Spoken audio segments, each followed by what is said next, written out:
Bonjour à tous, aujourd'hui on va parler d'un mini PC, ça fait longtemps qu'on n'en a pas fait sur la chaîne, et c'est le Ace Magic Mini PC. En fait son vrai modèle c'est le S1, et il a une particularité, c'est que il a sur sa façade un écran LCD qui est inclus directement dans sa coque. Donc on va voir ce qu'on peut faire avec, et on va voir si ça vaut le coup de l'acheter, puisqu'il ne vaut pas très cher, hein.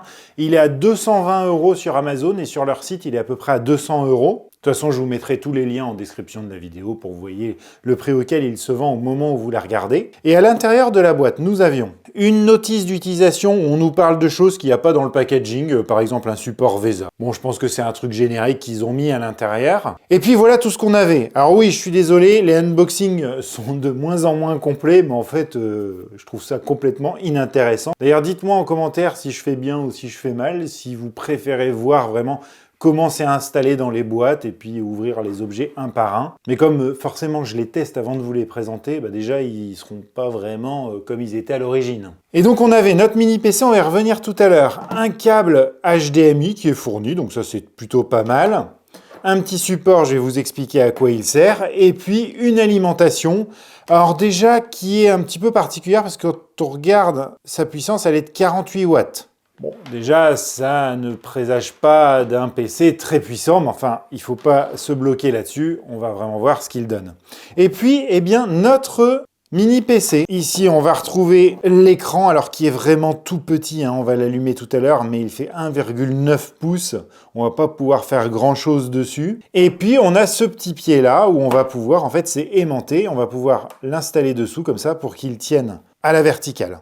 Mais on peut également le poser comme ça dessus, hop, pour qu'il soit à l'horizontale. Et si on fait le tour de celui-ci, sur le dessus, on va retrouver un bouton d'allumage et d'extinction, 4 ports USB, 2 3.2 Gen 2 et puis 2 USB 2. À l'arrière, on va retrouver pas mal de connectiques, hein. Donc ça, c'est le port d'alimentation. 2 ports HDMI pour faire du dual screen, pour avoir 2 écrans branchés dessus. Donc ça, c'est pas mal. 2 ports Ethernet. Alors ça, c'est un peu la mode. Là, ça fait plusieurs mini PC que je teste comme ça. Je vois pas forcément l'intérêt. Vous allez vous en servir que d'un. C'est 2 ports Ethernet gigabit. Un port auxiliaire. Et puis, ma foi, c'est tout. À la fois, c'est des connectiques essentiels. Je trouve que le fait qu'ils aient mis les ports USB sur le dessus, c'est assez pratique. Et il y a aussi quelque chose de très pratique, c'est que sur le côté, ici, eh bien, vous pouvez l'ouvrir et voir un peu ce qu'il y a à l'intérieur de la bête. Donc, ce qu'on peut voir, c'est qu'on a, au niveau du stockage, un SSD NVMe M.2. Alors de la marque Mason Semi, franchement je ne connais pas mais on va le tester pour savoir ce qu'il vaut ce SSD. Et puis vous avez une barrette mémoire, alors vous en avez qu'une seule, hein. Il n'y a pas 2 emplacements, donc ça aurait été quand même appréciable d'avoir un dual channel, qui est une barrette de 16 Go, cadencée à 3200 MHz, et puis après ce que vous voyez pas qui est caché dessous là, et que ça va être la misère à ouvrir, eh bien on a un petit processeur, j'ai bien dit petit processeur, Intel N95, cadencé il me semble à 2 ou 2,2 GHz. Forcément, il n'y a pas de carte graphique d'intégrer, c'est un chipset Intel qui est inclus dans le processeur. Et au niveau de ce qu'on ne voit pas, on a quand même du Bluetooth 5.2. Et au niveau du Wi-Fi, vous allez pouvoir vous connecter en 2,4 GHz, en 5 GHz et même en Wi-Fi 6. Voilà ce qu'on peut dire sur ce mini PC, mais moi vraiment j'aime beaucoup son design, hein. Ça change de tous les mini PC carrés qu'on a l'habitude de voir. Allez, je vais le brancher et puis on va le démarrer. Donc je l'ai branché, je retire un peu ce que j'ai dit au niveau des ports USB au-dessus. Ça fait un petit peu vilain quand on vient brancher son clavier et sa souris. Ça sera plus joli si vous avez une souris et un clavier sans fil. Je l'ai mis sur l'écran portable que je vous ai présenté il n'y a pas longtemps sur la chaîne. Et puis on va le démarrer, on va regarder en combien de temps on arrive dans Windows. Ouais, c'est pas le plus véloce que j'ai testé jusqu'à maintenant. Et là encore, il va encore mettre du temps pour bien démarrer. Donc, on peut se rendre compte tout de suite, c'est qu'on est sur un Windows 11 Pro qui est activé. Et ce qui nous intéresse beaucoup, c'est ce petit écran. Et comme je vous l'ai dit, alors vous n'allez pas avoir grand-chose. Vous pouvez avoir la température du CPU, la vitesse des ventilateurs, la charge du CPU et la charge de la mémoire. Et on peut remarquer qu'on a ici un petit liseré RGB. Et tout ça, vous allez pouvoir le configurer via une appli qui est ici, qui s'appelle CYXTFT Tool. Et vous allez pouvoir changer ce qui est affiché à l'écran, voilà, soit les informations du CPU, soit une image, mais vous pouvez aussi vous-même choisir l'image que vous voulez derrière et vous pouvez afficher ce que vous voulez voir à l'écran. Et là, vous l'activez. Vous pouvez prendre aussi des photos à vous.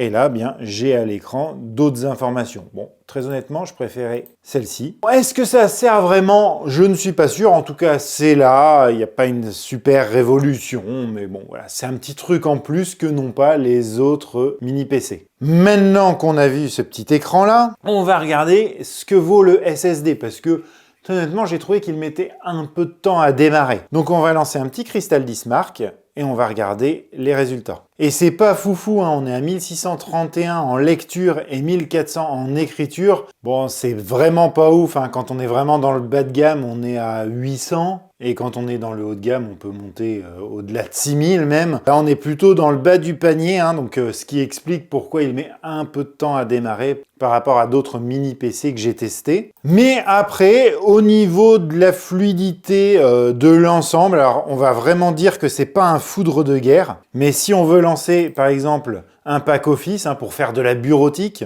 eh bien ça se lance quand même assez rapidement. Même si j'ai connu des PC quand même plus véloces, mais voilà, vous pouvez faire de la bureautique sans trop de soucis, mais également surfer sur le net, même si vous allez voir, voilà, on a des petits temps de chargement qui sont un peu perceptibles. Donc après, si je lance par exemple YouTube,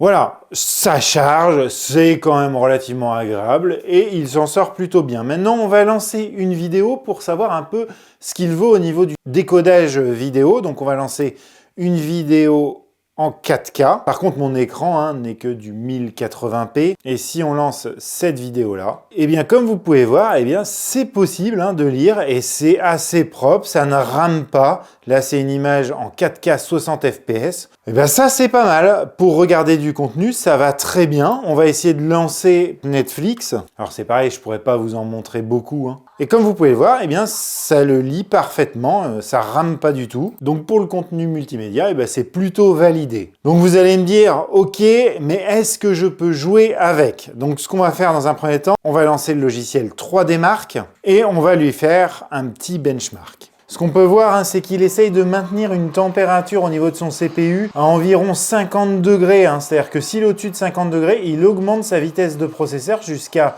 2000 tours par minute. Et par contre, ce qui est pas mal, eh c'est qu'il fait vraiment pas de bruit. Il est très silencieux. Donc vous pouvez bosser sans être gêné par ce bruit derrière de ventilateur comme on retrouve sur beaucoup de mini PC forcément plus puissants. Oh la vache! Donc là, on a un score de 551. Très honnêtement, c'est le score le plus petit que j'ai jamais eu hein, en testant. Avec un score CPU qui est à peu près acceptable, hein, 2527 points. Par contre, le chipset graphique est vraiment pourri, on est à 485 de score. Et ce qu'on peut voir par les différents graphiques, c'est que le CPU se bride très fortement pour eh bien, pas que le PC chauffe, et puisque eh bien, le petit ventilateur, en tout cas la turbine qui est à l'intérieur, aurait du mal à refroidir tout ça. Donc ça n'augure rien de très bon pour le gaming. Et vous allez voir que c'est assez désolant même. On va lancer dans un premier temps Fortnite, qui met extrêmement longtemps à se lancer hein, déjà. Et sachez que dans cette vidéo, je vais tester tous les jeux en 1080p. En 720p, vous allez gagner quelques FPS, mais vraiment pas grand-chose. Et au niveau des graphismes, je suis en full low, hein, je suis vraiment en faible. Et comme vous pouvez voir, même ici, eh ben, ça rame. Voilà, ça plante. Là, vous avez vu hein, les gros lags, si je veux. Voilà. Au niveau des FPS, voilà, sans bouger, je suis à 40 FPS avec des chutes à 2 FPS, quoi. Et en plus, il est horrible. Hein. Alors, vous en rendez peut-être pas compte, mais il est très très moche. Là, je suis à 20 FPS. Je sais pas si vous voyez bien, c'est en haut ici. Et là, bah, je tourne à 50 FPS. Je vous le rappelle en full low, avec un graphisme très moche. Vous tournez, des fois ça tourne pas.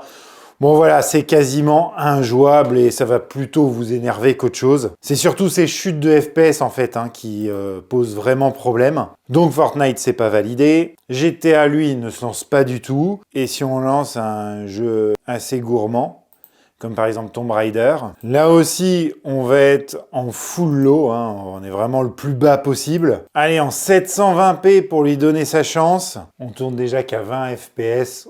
On va attendre et on va voir les résultats. Bon, et là, le résultat est affligeant quand même, hein. On est à 21 fps, donc images par seconde de moyenne. C'est quasiment injouable, hein. Avec des chutes à 8 fps, bon voilà, très honnêtement, ce n'est vraiment pas un PC pour jouer. Et donc du coup, je vais pouvoir conclure, hein. Si vous voulez regarder du contenu vidéo, si vous voulez faire du traitement de texte, allez sur internet, ça suffit largement. Par contre, vous ne pourrez pas jouer avec, bien évidemment, vous ne pourrez pas faire du montage vidéo ou autre, en fait tout ce qui va être un petit peu gourmand, vous oubliez, du traitement d'image, tout ça, vous oubliez. Mais un prix de 200 €, à part si vous voulez vraiment un mini PC de cette forme-là, vous pouvez trouver des PC avec des meilleures performances, ce ne sera pas trop compliqué d'en trouver sur le marché de l'occasion. Mais c'est dommage, hein, parce que vraiment, je le trouve très beau, ce mini PC.